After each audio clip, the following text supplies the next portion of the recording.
Ja, vračam se domov in to je zelo dober občutek, priti v hišo, kjer se dobro počutiš med odlične sodelavce. Hvala Ljubljančankam, Ljubljančanom za to zaupanje in predvsem hvala ekipi, ki je delala na volitvah. Tokrat sem jaz najmanj naredil, Sočen ni bilo veliko, vse so oni naredili, jaz sem bil samo pač tisti, ki nadaljujem delo, ki smo ga tu začeli pred 6 leti.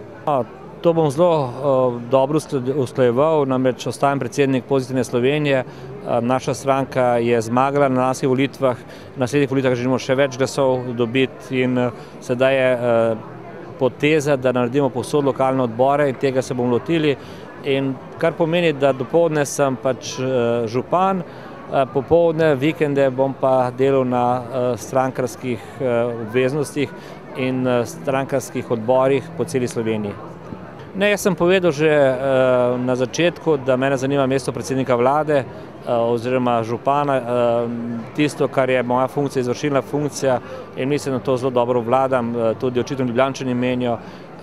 Ko se je kljub naši zmagi zgodila druga sestava vlade, sem jaz osebno čestital gospodu Janši in sedaj ima priložnost, da pokaže, ampak mislim, da bi naša vlada prinesla mnogo večjo mero optimizma in pozitivizma.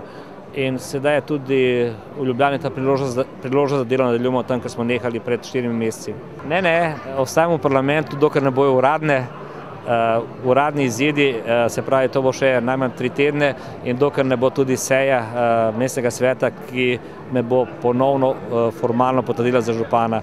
Torej, prehajam čez 3 tedne v staro novo pisarno.